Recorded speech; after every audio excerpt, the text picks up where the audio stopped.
IIT joke, if you cannot do something, you teach. So I'm from that group.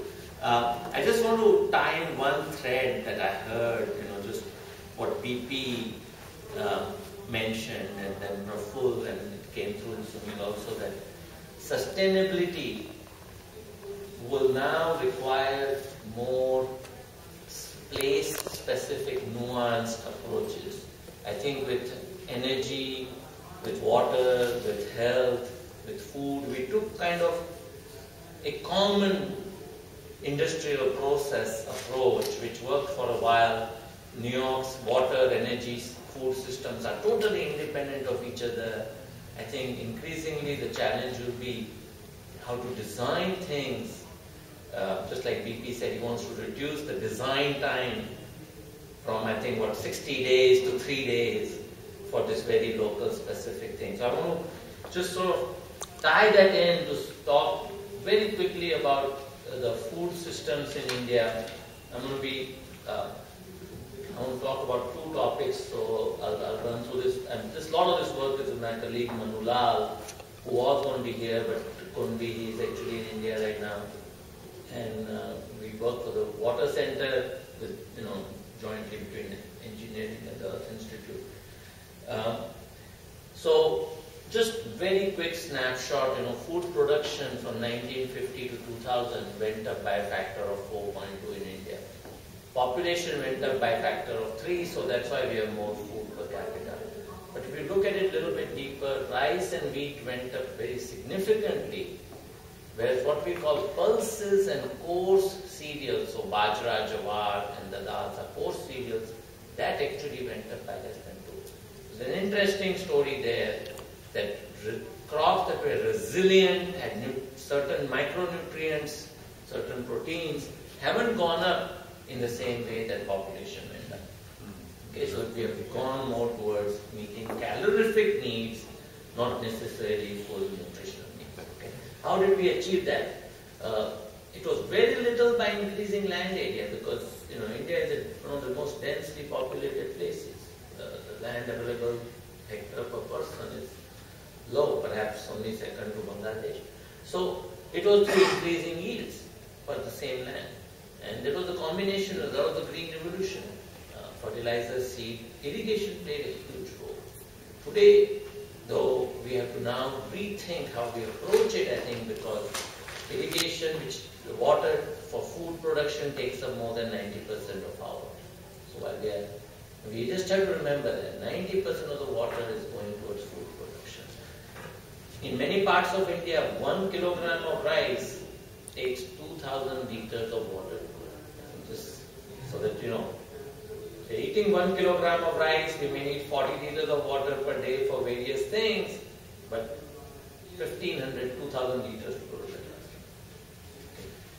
We have 71 million tons extra food today through irrigation. This irrigation comes from canals and then from groundwater. Groundwater is dramatically rising.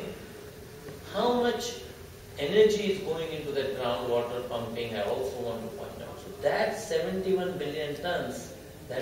So first of all, most of it is increasingly from groundwater. That purple line in the bottom graph shows the increasing use of groundwater. Also, if one thing we are really ahead of the rest of the whole world is the amount of water we are extracting from groundwater. That's the top curve. And in absolute terms, the bottom curve shows that the relative value of groundwater is really going up. Okay. We got 70 billion kilogram of extra food. How much energy is the government providing to pump that water? 100 billion. Now that 71 billion partly came from canal. But even if we assume it is all from groundwater, that is more than 1 unit of electricity to grow 1 kilogram of food. Of course, parts of India, it has become 3 kilowatt hour per kilogram. That 3 kilowatt hour is worth 12 rupees to the utility. Industry is trying to do captive power at 10 rupees a kilowatt hour. So it's worth 30 to the industry. But the cost of food is 12 rupees. So I think we have to rethink this whole equation now. That the cost of the energy and the value of energy just to pump the water is beginning to exceed the value of the food. Now, of course, the farmer could not do this if they had to pay for the electricity. So this electricity is provided practically free to the farmer. Only then this economic sense for the farmer. But we are studying parts of India where theoretically it would be cheaper to give the money to the farmer than to have them grow food. You can see that. What are the effects? Now, it's leading to all sorts of distortions. But I'm not saying we do that. I'm just trying to point out the issue. The current cropping pattern in India, this is what it is. We're growing just... Now the point is that if we wanted to think about groundwater and yet meet the nutritional needs of the country, yet meet, and how would we minimize the impact on water, then we have to shift from what we are growing somewhere to growing somewhere else. We have a lot of water, but it's not in the same place where we are utilizing the most of it. So, and partly this has to do with how support prices are administered, the policies to procure food, etc., and the policies for energy. If we optimize the situation, it changes. Okay?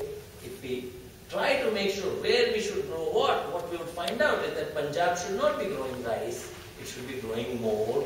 So the rice part that was earlier, big producer of rice, Punjab, really moves more towards growing oil seeds and so on. Gujarat, which is also quite rice wheat, will also be oil seeds. So just to give you an example of how this shift would have to occur.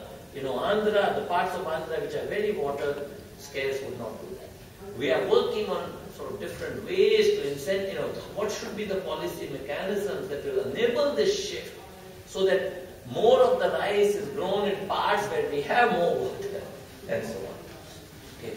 So that's one. Now I'm going to switch gears. I'm going to switch gears a little bit to a last mile delivery issue. This example is from sub-Saharan Africa. So I'm shifting gears, but it has relevance.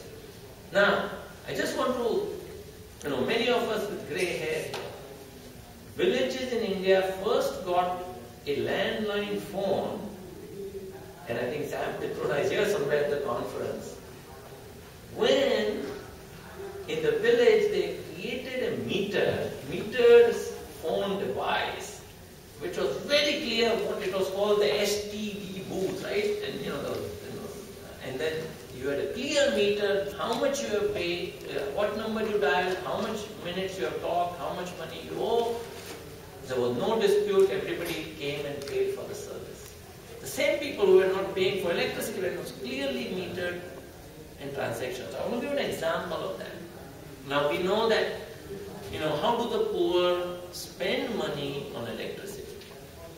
These are people without a grid electricity connection. They spend it sporadically. They spend it in small amounts. Right? They buy $1 of something, 50 cents of something. They cannot afford a flat monthly plan for a phone like I have. India tried that. $5 a month every month. The poor did not adopt cell phones. They adopted it when they were given the flexibility to pay for the service as you go along. You use the service, you pay. If 2 months you don't use the phone at all, no penalty for it. So we tried something very similar with electricity. Where you get reliable electricity. You want to watch a soccer game, you pay 50 paisa or 5 rupees, whatever amount that costs. You pay for it, you have seen it. Of course, as demand grows, later other payment models can emerge. So, unlike what Sunil was saying, the pay-as-you-go model actually was what the customer was demanding. At the same time, and I'm going to skip this picture, skip this, and I'll come to it. Here's a sort of community.